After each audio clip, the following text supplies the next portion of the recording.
There is competition in the music industry like never before. The barrier of entry has lowered almost to zero. Almost anybody with a laptop and a drive to make music can make it. So how do you not only stand out in this oversaturated world, but also become better than 99% of everyone else? In this video, I'm going to tell you exactly what I'm doing this year to make this happen for myself. Number one, become a full stack music producer. When I first started getting into this music production realm, I only wanted to mix, but that's not what my clients wanted. They wanted a full-fledged radio-ready song, and they came to me with an acoustic guitar or a piano and some vocals. They wanted way more than just mixing. They wanted a fully finished song. That's what a full stack producer does. A full stack producer is someone who can take that song idea, flesh it out, maybe co-write it, record it, produce it, mix it, master it, and send it out. That is a full stack music producer. Now, there are things that you can do along the way. Like, I like to outsource a lot of my mastering. I really like doing that to get a second set of ears on the mix and on the production. But I do know how to master my own stuff. So anyone can really just come to me with a song idea and I'll flesh it out and make it sound radio ready. Does anyone listen to the radio anymore? Maybe Spotify ready, or Apple Music ready, or whatever the next platform is ready? Now, there's a couple caveats with being a full stack producer. The thing that really matters most is your personality. Your personality really has to shine here. If they want to work with you, you got to be good to work with. You also have to have a really good handle on being able to take a song and be able to listen to an artist's feedback and flesh it out in the way that they want to. There's a benefit to both parties here. The artist gets to feel like they're in control of the entire process because they're with you through the whole thing. And you get control over what work gets released under your umbrella of you being a music producer.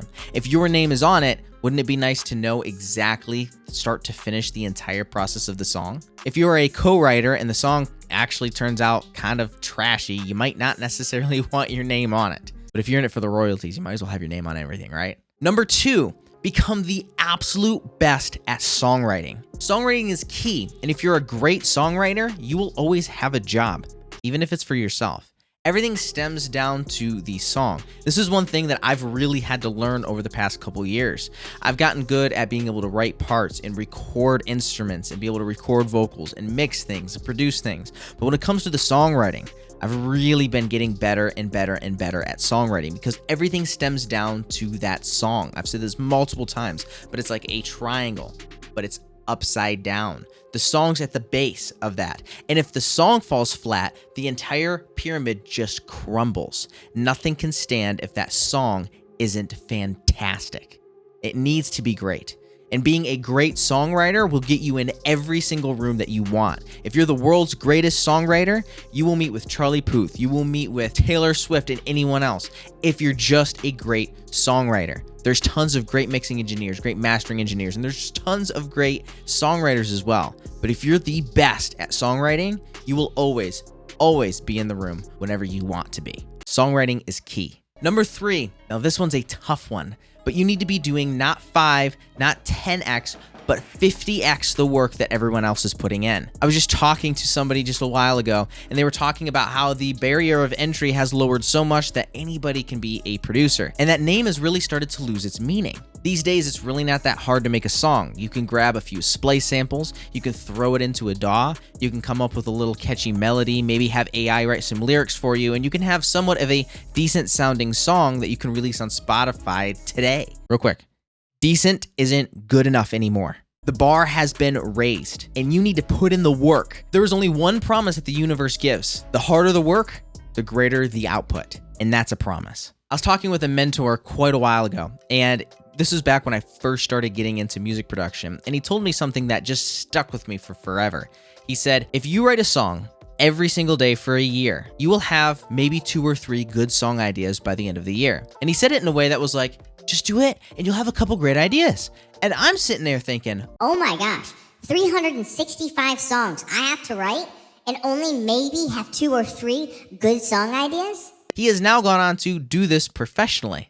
This is what he does. He understood the amount of work it takes to actually get great stuff out there.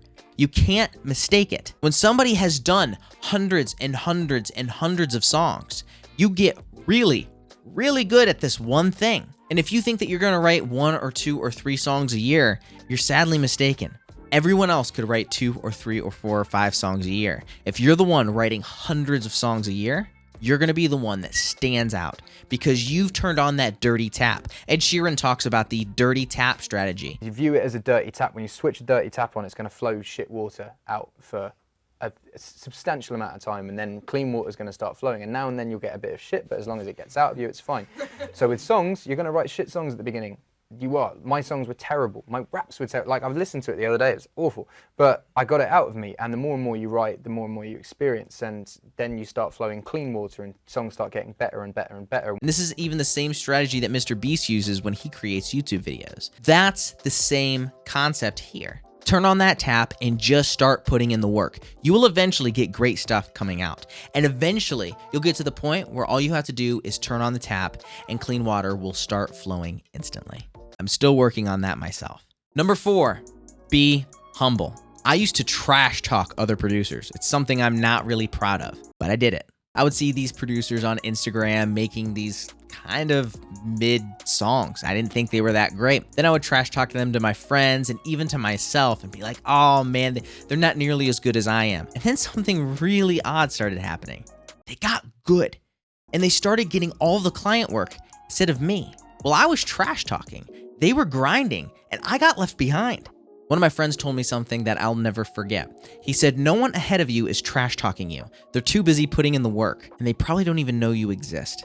And he's absolutely right. Another really, really awful thing about trash talking producers is the fact that it doesn't take a lot to destroy a relationship. The music industry is small, and the more I get into this industry, the more I realize it's smaller and smaller and smaller. Everybody knows everybody. And if you get a bad reputation, it's really, really hard to shake that reputation. People want to be friends with life givers, not life takers. So be somebody who is always giving and never trash talking. Number 5, learn sound design. And this is a super, super practical one. You can literally close out of this video right now and go practice sound design. This is a skill that will never fail to serve you. Whether building a sound from scratch or adjusting a preset in the moment, an artist will always be thrilled at your skill of sound design. When they have a sound in their head and they can describe it to you and you can get it in the DAW, this is a skill that just always serves me well. I actually spent an entire year where I almost didn't do anything else except for sound design. I got pretty good at it. So pick a synth, one of your favorites, and just learn sound design. But I will say, split this up into a separate session. Please don't be writing and producing in the same time that you're trying to do sound design. This is a different skill. It's using a different part of your brain, and you should treat it as such. Split the sessions out. Have a sound design session where you're just playing around with sounds, and then have a songwriting and producing session where now you're pulling up those presets that you made in the previous sessions during the sound design sessions, and then make songs out of that. This is something that took me a lot longer to learn than I should have, and I really wish I would have purchased a course or at least learned from a mentor way sooner. If you just do this one thing, I promise you your productions will go way up. Number 6, be a people-first person. A while ago, I was talking with a friend, and I kind of started some beef that I probably shouldn't have. The story of my life. I ended up apologizing, and I ended up saying something that has been a mantra for a while in my life. I said, people don't remember what you say or what you did, but they do remember how you made them feel. If you're the kind of person who makes people feel happy every time you're around, you will get the job over the producer who's better than you are. There are so many options right now of finding music producers online or even in person. And if you're the kind of person that people genuinely want to be around, they're going to choose you. Not because of what you say or what you do, but because of how you make them feel. Be the kind of person who people truly want to be around. Like I said earlier, be a life giver. Now, I love practicality. I'm going to actually tell you a couple practical things that you can do to be a people-first person. Number 1, smile.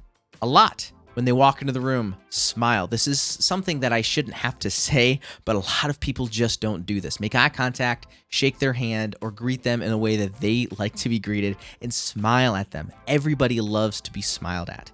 And you should be smiling organically because you're happy to be with this person and happy to be working with this person. Number 2, compliment, but compliment their actual talents. If you're just complimenting for the sake of complimenting, people sniff out intentions. They're really good at it. And if you just compliment everything that they're doing, they're going to start figuring it out pretty quickly. I have a story. Screw it, I'm going to talk about it. I had an artist in the studio a while back, and I would always compliment everything that they were doing. I'd be like, that was great. That was a great take. That was a great take. And I'd be like, let's do another one of those. And let's do another one of those. And I was kind of just saying that just for the sake of saying it. And finally, they started to catch on. There's two of them. They started to catch on, and apparently on the way to my studio, they were actually coming up with a way to prank me to see if I would actually tell them that everything they did was good. And so they get into the studio. The vocalist comes up to the microphone, and then he says the weirdest, goofiest little rap thing in the song. It was really goofy. It was bad. It was awful, and it was intentional. And I immediately said, that was a great take. Let's do that again. And I stopped the song. Oh, they started laughing, and I realized pretty quickly that they were pranking me. They were really great artists, great musicians, and I knew that just came out of absolutely nowhere. And what it did was it kind of showed me that I needed to be more truthful with these artists. People want the truth, and sometimes you have to sugarcoat it for them, but don't lie to them. I had to regain trust with those artists. Even though it was just a prank and they were having fun, I really had to regain trust with those artists on what I thought was good. And I started having to really tell them the truth when I said, hey, I think you could push your vocals a little bit harder there. I think we could do this just a little bit better.